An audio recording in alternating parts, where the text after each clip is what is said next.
Salut tout le monde, calmez-vous, j'ai une devinette. C'est quoi la différence entre une femme et une rue? Quand tu te trompes de rue, ta rue elle fait pas la gueule pendant 10 jours. Bah, putain, des blagues sur la voirie. Allez, assez rigolé, je suis pas là pour vous divertir avec des plaisanteries. Que tu parles des inondations, mais... J'entends pas, j'ai pas mon casque, ne parle pas pendant la chronique.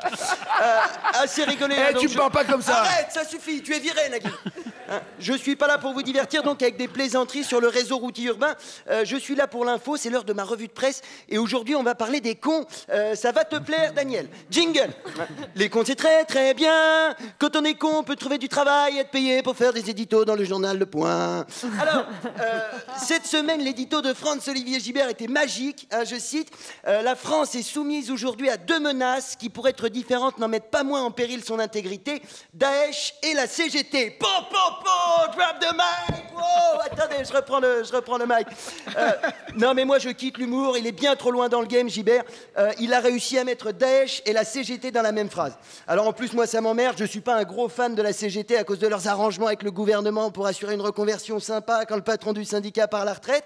Mais là, quand t'as quelqu'un qui sent un truc aussi con, t'es bien obligé de réagir. Qu'est-ce qui lui est arrivé au Gibert? C'est à l'accouchement que ça a merdé? Sa mère, elle s'est gourée, elle a jeté le bébé, elle a élevé le placenta? Non mais pour vous dire, il est tellement con, si tous les cons du monde se donnaient la main, Franz-Olivier Gibert, il donnerait les pieds. Non. Bon, alors évidemment... Je m'y attendais un peu en ouvrant Le Point. Je sais qu'au niveau de l'analyse politique, on est plus proche de Super Picsou géant que du monde diplomatique. Moi, par exemple, si dans des chiottes, je trouve un exemplaire du Point et du PQ, bah, je me torche avec le magazine et je lis le rouleau de PQ. Hein.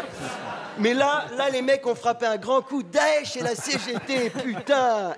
Alors après, pour la défense de Franz-Olivier Gibert, c'est vrai que c'était louche, hein, cette passion de la CGT pour les merguez à chaque manif. Hein. Et puis, il y a des points communs en plus entre un syndicaliste et un kamikaze. Hein. Quand ils décident de se mettre au boulot, tout le monde est surpris. Hein. Non. Alors ne chargeons pas trop ce pauvre Franz-Olivier Gibert. Franz-Olivier Gibert, il va déjà avoir assez de problèmes comme ça apparemment, donc je le fais pas chier. Hein. Le Conseil d'État va devoir statuer sur son sort dans la semaine parce qu'il a été décrété en état de mort cérébrale. Hein. On croise les doigts pour que ça aille plus vite que pour Vincent Lambert. Et on passe à l'actualité en brève. Wouh! Les brèves, c'est super.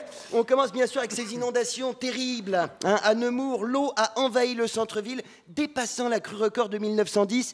Des images bouleversantes, des maisons inondées, des bateaux dans les rues. Comme c'est triste d'habiter à Nemours. Mais l'eau monte partout, c'est toute l'île de France qui est touchée. Hier à Paris, on prenait 4 cm par heure, c'est simple, j'avais l'impression d'être la femme à Valbuena.